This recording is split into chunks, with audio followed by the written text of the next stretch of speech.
Shalom Bapak Ibu Saudara. Oke, kita sama-sama tangkap apa yang menjadi pesan Tuhan buat saya Bapak Ibu dan Saudara. Pesannya adalah gini, tekad yang membuahkan hasil. Wow. Jadi harus ada tekad. Ya, nanti akan dijelaskan di bagian dalam apa sih yang dimaksud dengan tekad. Meskipun kata tekad sama nekat itu mirip, ya, mungkin nekat itu diambil dari kata dasar tekad juga gitu. Tetapi nanti ada perbedaan antara tekad dan nekat. Kita bukan orang-orang yang nekat. Tapi Tuhan mau kita menjadi orang-orang yang punya tekad. Bukan hanya cuma sekedar punya keinginan. Tapi keinginan yang dibarengi dengan sebuah tekad. Dan ini yang akan membuahkan sesuatu hasil yang luar biasa. Artinya pagi ini Tuhan lagi ajar setiap kita Bapak Ibu Saudara. Oke, ayat firman Tuhannya diambil dari Markus 5 ayat 28. Markus 5 ayat 28 satu ayat, satu kisah yang gak asing buat kita. Oke. Kalau kita baca satu kalimat ini di depan yang sudah terpampang, tentu kita tahu ini siapa yang mengatakan kalimat ini. Oke, 1, 2, 3. Sebab katanya, asalku jamah saja jubahnya, aku akan sembuh. Ya. Perkataan ini diucapkan oleh seorang wanita, seorang perempuan yang mengalami 12 tahun sakit pendarahan. Ini gak main-main Bapak Ibu Saudara. Seminggu, 2 minggu aja udah terlalu lama. Sebulan apalagi setahun. Ini 12 tahun. Artinya banyak sekali hal yang buruk yang dialami, ya, bukan hanya perkara sakit penyakitnya aja, tetapi secara mental dia juga mengalami dampak, secara fisik apalagi, secara sosial juga terpengaruh karena ada hukum yang berlaku bahwa perempuan yang sakit pendarahan atau gini, perempuan yang mengalami pendarahan itu masuk kategori unclean, sehingga tidak boleh bersentuhan dengan orang lain. Bahkan orang menurut hukum yang berlaku, hukum agama yang berlaku pada waktu itu, bekas dudukannya aja orang gak boleh duduk gitu. Apalagi bicara soal bersentuhan. Nah hal ini dialami perempuan ini 12 tahun. Ini gak main-main 12 tahun tuh anak udah mau masuk SMP kali ya. Oke. Nah, Alkitab mengatakan bahwa perempuan ini kenapa dia punya tekad? Sebab katanya asalku jamah saja jubahnya aku akan sembuh. Jubah siapa? Jubah Yesus.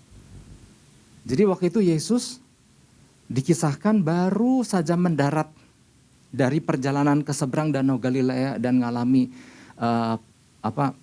pelayanan terhadap orang yang di Gerasa itu. Kemudian Yesus kan balik lagi dan turun dari perahu.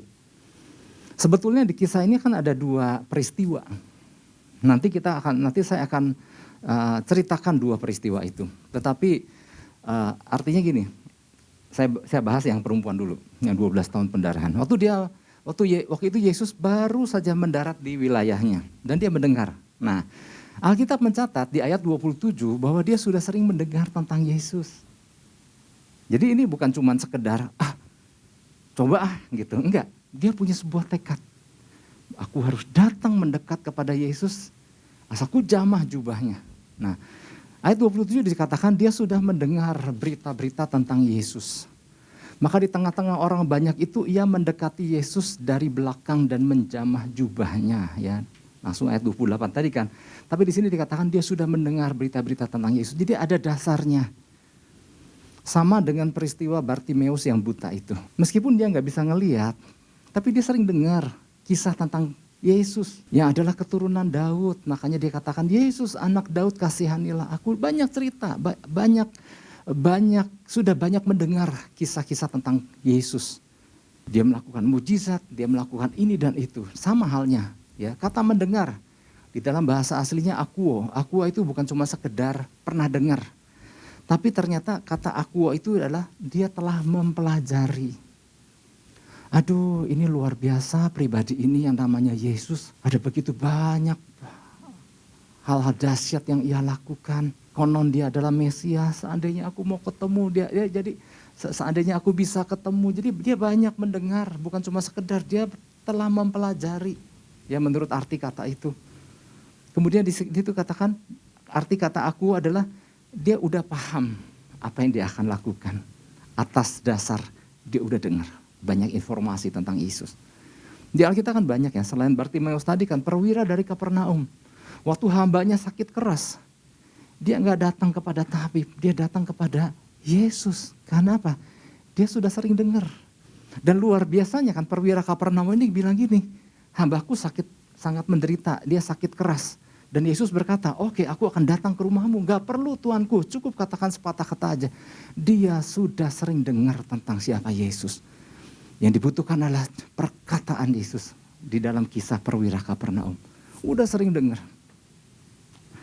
Oke, jadi kembali lagi kepada perempuan 12 tahun pendarahan. Maka ketika dia mendengar bahwa Yesus tiba di wilayahnya, maka ia bertekad bahwa di tengah kondisinya yang gak kunjung sembuh ini, di tengah keadaan yang bahwa berbagai cara pengobatan telah ditempuhnya dan tidak kunjung sembuh, dan di tengah kesempatan bahwa kapan lagi dia bisa melakukan itu pada Yesus, karena apa? Mungkin kesempatan bertemu dengan Yesus, mungkin cuma kali itu aja. Dan dia nggak menyia-nyiakan momen itu. Itulah alasan kenapa dia bilang, asal ku jamah saja jubahnya, maka aku sembuh. Maka tanpa mau berlama-lama, perempuan itu mengambil sebuah langkah untuk mendekati Yesus. Disertai dengan tekad dalam hatinya, asal ku jamah saja jubahnya, aku akan sembuh. Nah, jadi perempuan ini bukan nekat, ya, tapi bertekad. Langkah tegas yang disertai dengan iman. Hasilnya perempuan itu sembuh dari penyakit yang dideritanya, pendarahan 12 tahun. Nah, kata kuncinya adalah apa? Tekad. Tekad adalah suatu kemauan yang kuat, yang tidak dapat dihalangi dan dipengaruhi oleh apapun. Nah, ini yang perlu kita miliki. Sekalipun mungkin perempuan ini memiliki banyak pertimbangan. Ya, pastilah di dalam hatinya ini seenggak-enggaknya gini. Di tengah kondisinya 12 tahun pendarahan ini, pasti ada beberapa pertimbangan. Bisa nggak ya dia mendekat? Tubuhnya udah begitu lemah. Yesus lagi dikerumuni oleh orang yang berbondong-bondong, yang jumlahnya seringkali bisa mencapai ribuan. Oke, nggak usah ribuan lah, dikerumuni ratusan orang aja, atau dikerumuni puluhan orang. Buat perempuannya 12 tahun pendarahan, itu badannya udah lemesnya, ya. Saya nggak pernah ngalami, tetapi bisa membayangkan bahwa betapa lemesnya untuk menerobos. Kemudian ada pertimbangan, apakah Yesus mau ketemu sama aku enggak gitu. Makanya dia juga ada berbagai hal berkecamuk di pikirannya, maka di situ dikatakan di ayat 27 kan dia memutuskan untuk mendekati Yesus dari belakang. Karena dia tahu kan kehebatan Yesus. Mau apa engkau wanita pendarahan gitu. Dia takut begitu. Jadi berbagai hal berkecamuk di pikirannya, dia putuskan udah dari belakang aja deh. Ya. Terus ada satu pertimbangan lagi gini, seandainya ada orang-orang yang mengenali bahwa dia bukankah 12 tahun pendarahan kan, dekat-dekat orang, ini najis nih perempuan. Artinya ada berbagai hal yang berkecamuk dan di pikirannya, datang jangan. Kalau bukan tekad, maka orang gak akan nyampe mendekat kepada Yesus. Maka dia bilang, dia singkirkan semuanya, asal ku jamah saja jubahnya, maka aku sembuh. Ya. Jadi tekad itu ada sebuah kemauan yang kuat yang tidak dapat dihalangi atau dipengaruhi oleh apapun. Nah, perempuan ini tidak menjadi ragu atau urung untuk melakukannya. Karena ada hal-hal yang seolah-olah merintanginya tadi. Dia bilang, enggak, aku singkirkan. Aku punya tekad. Nah, jadi tekad penting enggak di dalam kehidupan manusia? Penting. Di dalam kehidupan orang percaya penting enggak? Penting. Ada perbedaan mencolok antara orang yang sekedar mau dengan orang-orang yang memiliki tekad. Orang yang sekedar mau punya keinginan di hatinya. Orang yang kategori sekedar mau punya kerinduan juga. Orang yang punya tekad dengan orang yang sekedar mau itu sama. Dua-duanya punya kerinduan. Dua-duanya punya keinginan. Cuman bedanya gini. Orang yang sekedar mau adalah orang-orang yang memiliki kerinduan, tapi sayangnya kerinduan itu berhenti pada saat si melangkah ya males melangkah. Repot, capek, ribet deh. Nah, jadi dia punya kerinduan, tetapi giliran untuk melangkah banyak pertimbangan. Inilah, itulah. Nah, itulah orang yang sekedar mau. Atau gini, orang yang sekedar mau ini oke melangkah. Barengan dengan orang yang punya tekad melangkah bersama-sama. Tapi bedanya orang yang punya tekad ketika menemui berbagai halangan, dia maju terus. Kalau orang yang sekedar mau, ketika ketemu halangan, Dia kemudian berhenti dan kemudian mundur. Ternyata nggak gampang ya. Nah itulah bedanya orang sekedar mau dengan orang yang punya tekad. Kalau orang punya tekad, apapun yang terjadi, apapun kesulitan yang aku akan hadapi, dia akan terus maju, berjalan maju. Punya sebuah determinasi yang kuat, yang gak bisa dilemahkan oleh apapun yang terjadi di hadapannya. Wow, itu yang namanya orang yang punya tekad. Nah sekarang apa bedanya tekad sama nekat sih? Tekad adalah sebuah keinginan hati, kemauan yang keras, keinginan yang kuat untuk melakukan satu tindakan atau perbuatan. Hampir sama ya, nekat juga gitu ya. Cuman tekad itu sama ya, disertai dengan pengetahuan yang cukup dan landasan kebenaran untuk mendasari tindakannya. Tekad itu bukan asal terobos, ada pertimbangan. Perempuan ini juga udah bikin pertimbangan kan. Dia tahu kepada siapa yang pribadi akan dia datangi. Dia udah sering dengar, dia udah pelajari. Dia udah ngerti apa yang namanya iman dan mujizat. Untuk mengalami mujizat perlu iman, dan iman adalah modal dasar untuk terjadi mujizat. Seringkali kan orang curang kan. Pengen mujizatnya aja tapi gak mau imannya. Nah tekad adalah kombinasi dari semuanya itu. Punya pengetahuan, punya kemauan, punya landasan, dan kemudian melangkah tanpa dapat dihalangi. Tapi orang nekat, kemauan yang keras tapi tanpa persiapan, tanpa pemikiran, berani bertindak tanpa pikir panjang, tanpa disertai pengetahuan atau ada landasan kebenaran yang mendasarinya. Itu nekat. Nah jadi ada perbedaan ya antara nekat dan tekad. Tuhan senang dengan orang yang punya tekad, tapi bukan dengan orang yang nekat. Seorang profesor ya, namanya Profesor Grinder ya, udah saya juga gak kenal, Bapak Ibu Saudara gak kenal. Dia bilang begini, ada perbedaan antara orang biasa dengan orang luar biasa. Ya, saya sengaja paparkan ini supaya kita paham, wow, orang yang punya tekad itu seperti apa, orang yang biasa seperti apa, orang yang luar biasa seperti apa. Dia katakan gini, orang biasa adalah orang yang punya keinginan. Semua orang sama, punya keinginan, punya kerinduan, semua orang punya kerinduan. Namun gak sungguh-sungguh melakukannya, itu orang biasa. Jadi ada orang percaya biasa, ada orang percaya luar biasa.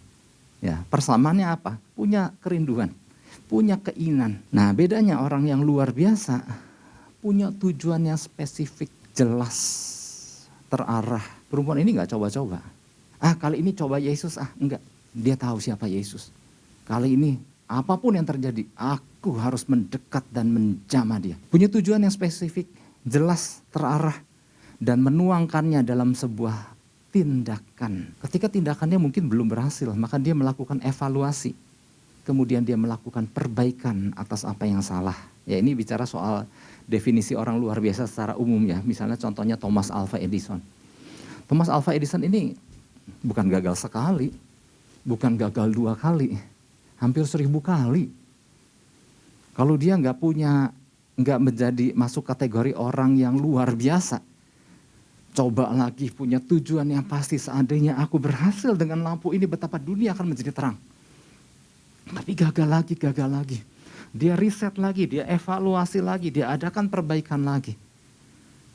Nah itulah yang dikatakan orang yang luar biasa. Kalau orang yang biasa, hanya punya keinginan, tapi nggak punya langkah. Nah ini jadi pesan Tuhan buat kita Bapak Ibu Saudara, bahwa pentingnya orang-orang percaya agar lebih memacu dirinya. Karena seringkali nggak sedikit orang percaya yang kurang memiliki tekad kuat di dalam melakukan berbagai pengejaran di dalam Kristus. Saya ulangi ya, bahwa pentingnya orang percaya lebih memacu dirinya. Karena tidak sedikit orang percaya kurang memiliki tekad yang kuat di dalam melakukan berbagai pengajaran di dalam Kristus. Cepat nyerah, atau sebelum melakukan tindakan banyak pertimbangan yang ujung-ujungnya nggak jadi melangkah. Bukannya tidak memiliki kerinduan ataupun tujuan. Semua orang punya tujuan, semua orang punya kerinduan.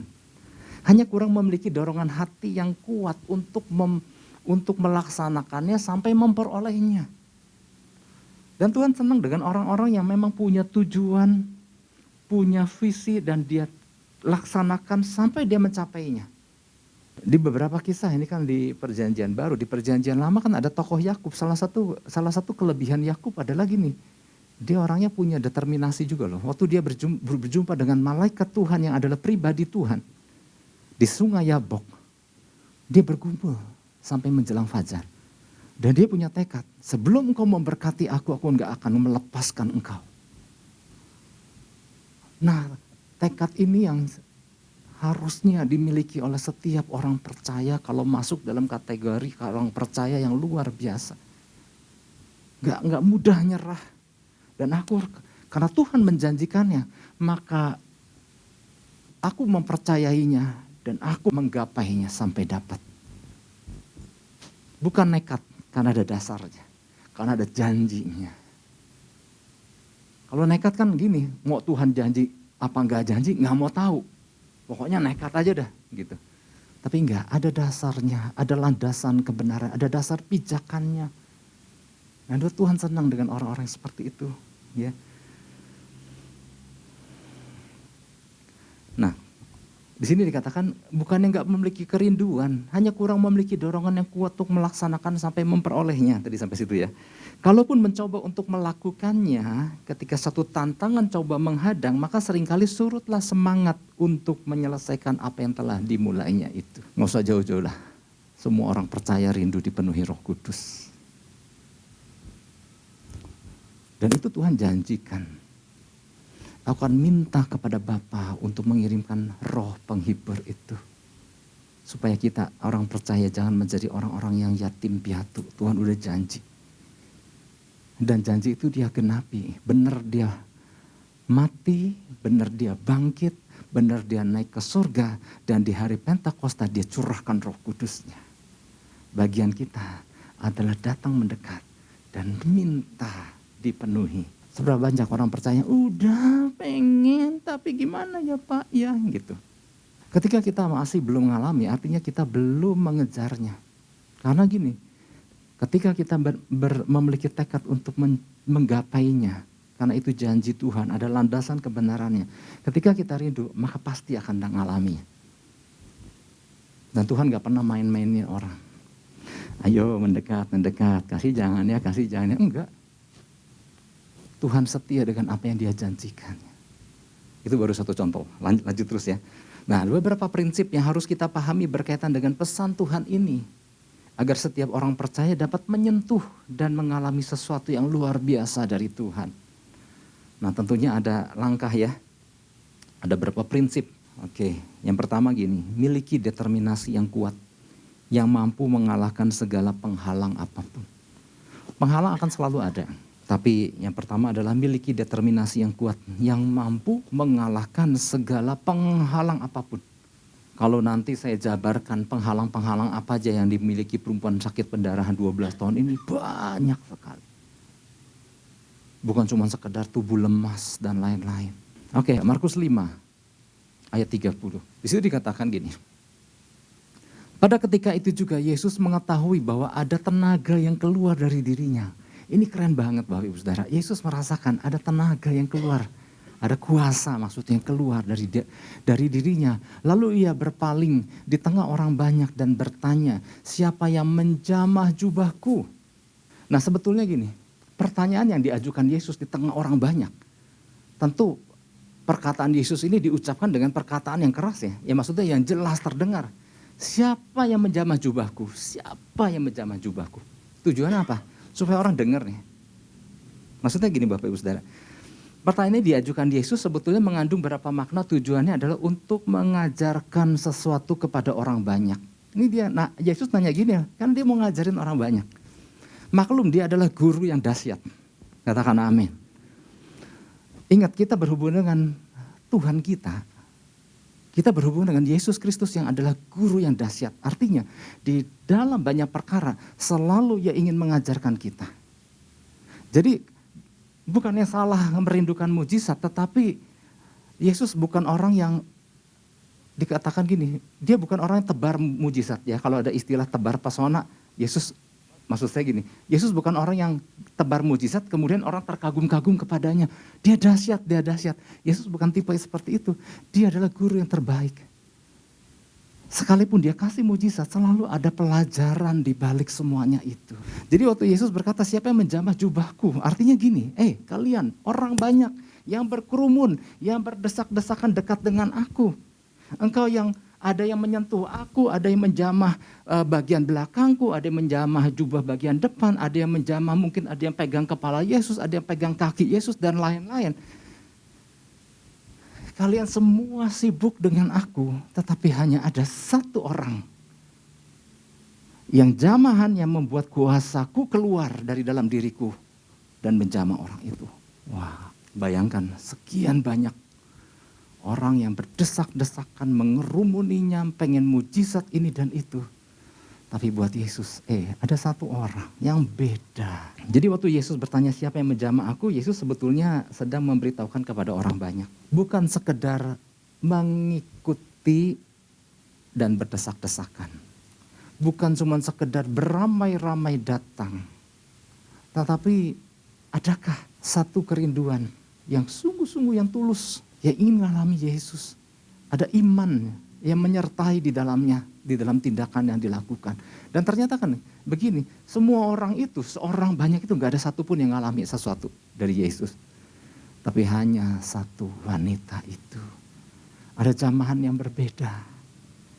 Nah itulah sebabnya Bapak Ibu Saudara, kalau kita rindu untuk mengalami sesuatu dari Tuhan, maka harus ada sesuatu yang berbeda waktu kita datang kepadanya. Jangan datang seperti rata-rata orang, kebanyakan dapat syukur, gak dapat ya udah. Untung-untungan, aku mendatang. Dan teman-teman juga pada datang gitu. Bukan cuma sekedar itu. Beda perempuan ini, dia datang sendiri. Disertai dengan sebuah tekad, asalku jamah jubahnya. Dan dia sudah mendengar tentang Yesus. Sentuhan orang ini beda, bukan asal menyentuh. Ada kerinduan mendalam dari dirinya disertai dengan iman, percaya, dan determinasi yang kuat bahwa orang ini sangat membutuhkan aku. Itu yang dirasakan oleh Yesus. Ada orang yang benar rindu. Dan Yesus dapat merasakan. Ya gak usah Yesus ya. Sebagai manusia aja kita mungkin bisa merasakan ya. Mana yang rindu? Mana yang sayang sama aku? Mana yang gak sayang gitu. Gak usah bicara orang, anjing aja ya. Anjing tahu nggak mana yang sayang, mana yang enggak? Anjing aja tahu. Manusia bisa merasakan nggak? Ya, kalau seorang anak perempuan katakan, atau anak laki lah, ini contoh aja. Orang yang datang dengan ketulusan atau orang yang datang ada maunya, gitu. Ngerasa nggak? Bisa merasakan. Apalagi Tuhan, maksudnya gitu. Banyak orang berdesak-desakan, banyak orang jamah sana, jamah sini. Tapi hanya satu yang mengalami kuasa Tuhan. Nah, Yesus merasakan ada sentuhan yang berbeda. Ya. Jadi gini Bapak Ibu Saudara, dalam peristiwa ini sebetulnya gini menarik. Di dalam kisah ini ada dua peristiwa yang terjadi. Dan peristiwa ini hampir mirip. Kalau kita baca sekali lagi nanti, tapi saya ceritakan aja gini. Kisah ini kan diawali bukan peristiwa 5 perempuan 12 tahun pendarahan kan. Peristiwa ini diawali ketika Yesus baru mendarat. Dari seberang Danau Galilea, selesai urusan dengan orang yang dirasuk setan di Gerasa. Begitu dia mendarat, ada kepala rumah ibadat yang bernama Yairus. Itu kan awal kisahnya itu kan. Kisah utamanya kan itu. Nah ternyata gini Bapak Ibu Saudara, sengajanya di dalam satu perikop itu ada dua kisah. Ternyata dua kisah ini adalah dua kisah yang sangat mirip. Nah Yesus lagi-lagi mengajarkan. Nah Yairus, dia datang kepada Yesus, kepala rumah ibadah, kepala sinagog, kepala rumah ibadah Yahudi. Dia punya anak 12 tahun, sakit hampir mati. Dan dia datang kepada Yesus, minta Yesus datang ke rumahnya untuk meletakkan tangan atas si anaknya yang sakit. Seorang ayah datang kepada Yesus, punya anak sakit 12 tahun. Dan peristiwa yang kedua, ada seorang wanita mengalami 12 tahun pendarahan. Dua-duanya wanita, dua-duanya 12 tahun. Dan dua-duanya punya penghalang yang enggak main-main. Ya.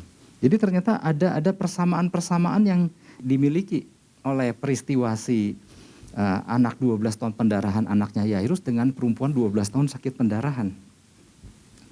Yang pertama gini, persamaannya, keduanya ada dalam kondisi yang buruk. Keduanya lemah, keduanya tidak berdaya. Persamaan yang kedua, keduanya masing-masing berada dalam posisi yang dapat merugikan dirinya sendiri apabila berjumpa dengan Yesus.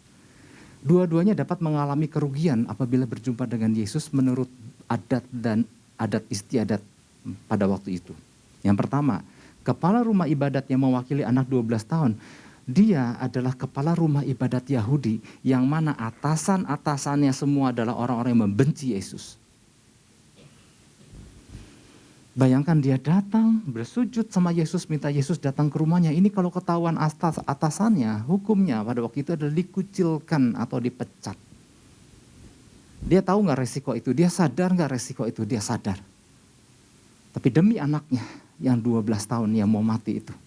Apapun yang terjadi, dia udah gak peduli. Yang penting datang sama Yesus. Perempuan 12 tahun ini, 12 tahun pendarahan juga sama. Kalau ada orang tahu bahwa dia pendarahan, maka sama.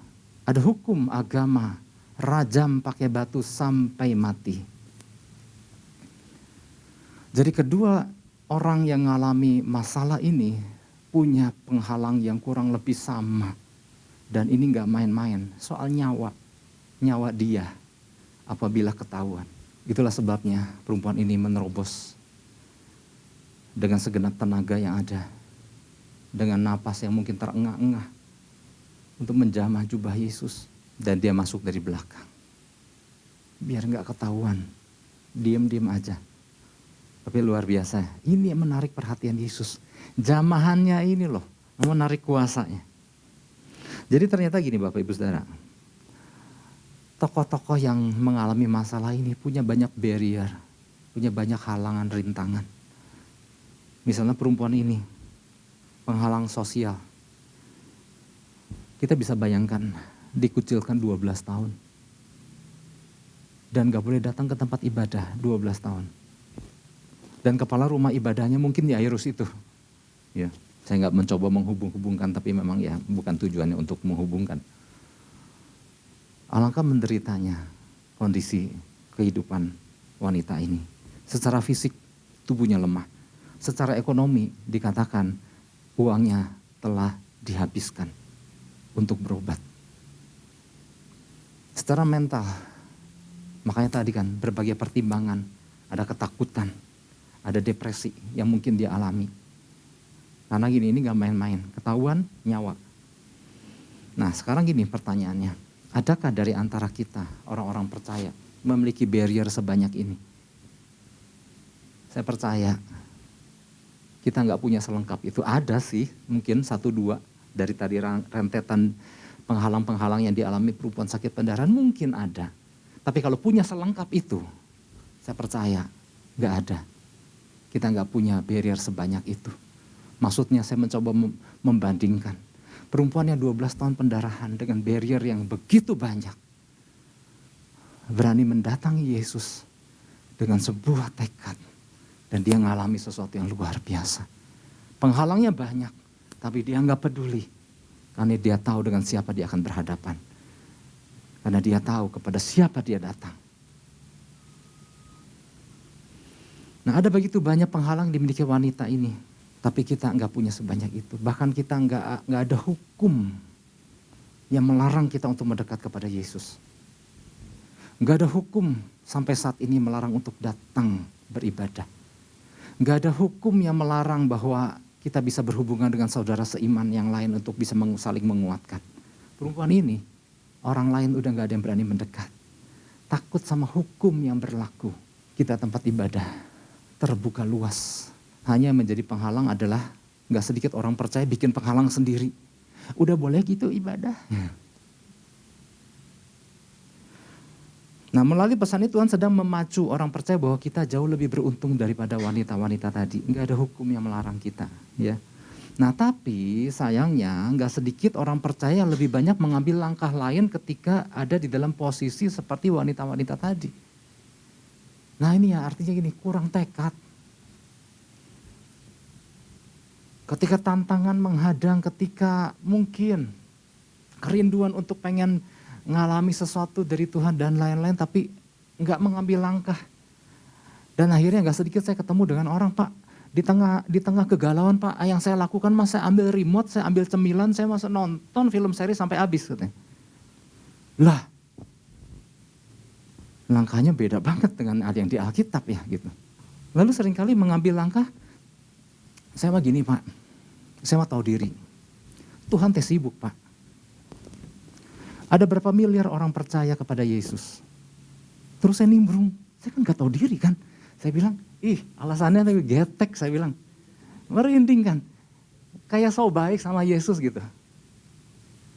Ini bukan orang saya bilang. Allah yang dahsyat. Jadi jangan kita memanusiakan Tuhan. Gak mau ngerepotin Tuhan.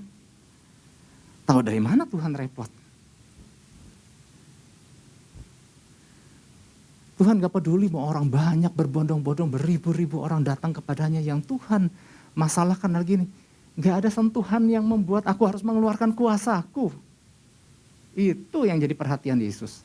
Gak sedikit orang percaya ketika ngalami tantangan, ngalami ini dia sibukkan ada lagi nih, dia tulis di media sosial. Yang orang yang baca juga gak ngerti. Lebih baik anjing, lebih setia. Kan orang bertanya-tanya, ini maksudnya apa ya? Gitu. Artinya gini, sebagai orang percaya, jangan kita mendeklarasikan sesuatu yang kosong. Kecuali kebenaran mendeklarasikan iman kita kepada siapa kita percaya. Atau seringkali orang percaya, udah Pak, tapi belum aja. Artinya belum itu. Jadi pertama, di bagian yang pertama itu, kenapa Yesus ngomong siapa yang menjamah jubahku? Karena ada kuasa yang keluar dari diriku. Yesus lagi mengajarin banyak orang bahwa sentuhan wanita ini berbeda. Sentuhan wanita ini mengeluarkan kuasa dari tubuhku. Itu yang pertama, 1A. 1B-nya, kenapa Yesus berkata kepada orang banyak, siapa yang menjamah aku sebab ada kuasa keluar dari diriku. Karena Yesus gini, pelayanan Yesus itu sempurna. Bukan hanya wanita itu sembuh, tetapi status sosialnya Yesus mau pulihkan. Sengaja Yesus ngomong kepada banyak orang, siapa yang menjamah aku sebab ada kuasa yang keluar dari aku. Maksudnya gini, Yesus lagi nunggu siapa yang ngaku. Tujuannya supaya apa? Akhirnya kan wanita itu ngaku. Aku Tuhan. Oleh imanmu engkau diselamatkan. Oleh imanmu engkau disembuhkan. Sekarang pulanglah dengan selamat. Artinya gini, Yesus kasih tahu kepada orang banyak. Bahwa perempuan ini udah sembuh. Jangan dikucilkan lagi. Biarlah terjun dalam kehidupan masyarakat sehari-hari. Wow. Sampai Yesus menyembuhkan status sosialnya kembali. Betapa luar biasanya. Kadang-kadang ada orang takut karena status sosialnya. Iya sih Pak, penyakitku sembuh. Tapi status sosialku masih dihakimi oleh banyak orang. Tapi Yesus angkat perempuan ini. Bapak Ibu Saudara, kita belajar dari tokoh ini. Perempuan ini jauh lebih berat dari apa yang mungkin kita hadapi. Tapi dia memiliki tekad. Dan dia punya pengetahuan kepada siapa dia datang. Kepada siapa yang menjanjikan perkara-perkara dahsyat. Yang dibutuhkan adalah determinasi. Yang diperlukan adalah tempat pijakan iman kita untuk melangkah. Tantangan ada gak? Tantangan mungkin banyak. Tapi yang dibutuhkan tetap maju. Punya tekad. Asal ku jamah saja jubahnya, aku sembuh. Sebenarnya di kisah ini Bapak Ibu Saudara, kalau kita mau gali banyak hal-hal yang luar biasa. Oke, yang ngerti katakan amin dan beri tepuk tangan buat Tuhan Yesus, kita mau berdoa.